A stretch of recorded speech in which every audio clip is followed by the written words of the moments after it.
आज आम्ही चाललोय आयतं जेवायला.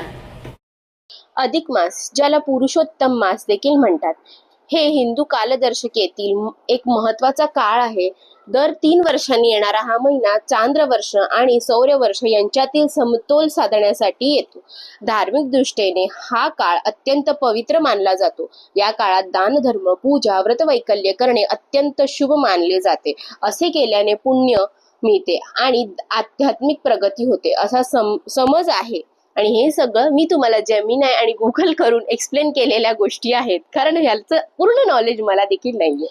धोंडा म्हणजे दगड किंवा मोठा खडक असा त्यांचा मूळ अर्थ होतो असं सगळ्यांना वाटत असेल, जे नवीन जेनझी मुलं आहेत त्यांना. पण धोंडा म्हणजे मराठी संस्कृतीमध्ये अधिक मासाला कधी कधी धोंड्याचा महिना असेही म्हणतात.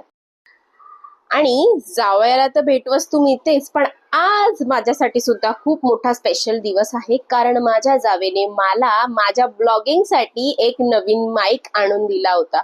तर तो माईक आम्ही टेस्टिंग केला, चेक केलं, खूप सारी मजा केली. पुरणपोळीचं स्वयंपाक आम्हाला मिळालं, छान आमरस खायला मिळाला. आणि हे सगळं खाऊन झाल्यानंतर आपली ओवाळणी होते, आपल्याला छान गिफ्ट मिळतात. आणि हे सगळं तर ठीकच आहे, पण आयतं जेवण, आयतं जेवायची जी मजा आहे ती माझ्यासारख्या मुलीलाच कळू शकतं. कारण मला जेवण बनवायला खूप कमी आवडतं, खूप कमी. म्हणजे माझ्या मूडवर आहे ते माझं जेवण बनवणं. आणि त्यात जर मला कोणी असं आयतं जेवण, ते पण पुरणपोळीचं आणि आमरस, वा वा वा वा वा, काय सांगू, मजाच वेगळी आहे अशा जेवणाची, आयतं खाण्याची आणि आयतं येऊन बसायची जेवणाच्या ताटावरती, वा वा, मजाच वेगळी.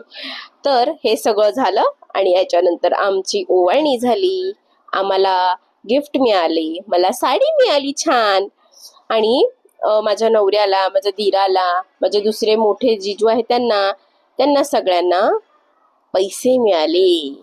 ते बघा, पैसे दिसत आहेत तुम्हाला, बघा.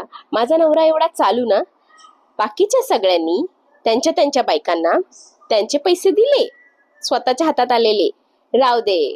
पण माझा नवरा कसला मला देतोय पैसे.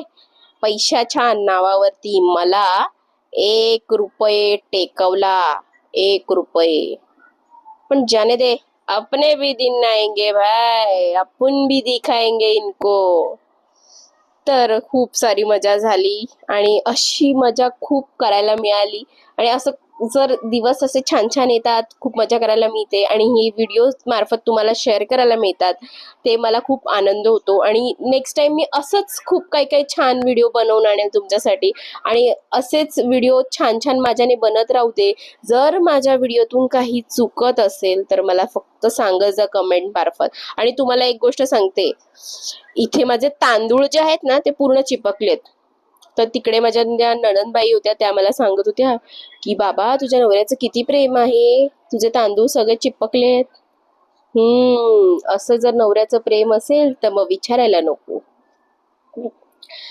तर माझ्या व्हिडिओला लाईक करा, शेअर करा आणि सबस्क्राईब करा. आणि काही चुकत असेल तर कमेंटमध्ये प्लीज कळवत राहा. मी इम्प्रूव्ह करेल आणि व्हिडिओमध्ये चांगला इम्प्रूव्ह करण्याचा प्रयत्न करेल आणि असे छान छान व्हिडिओ तुमच्यासाठी आणत राहील. पुन्हा भेटू अशाच नवीन व्हिडिओमध्ये. तर आत्तापुरतं बाय बाय, टेक केअर.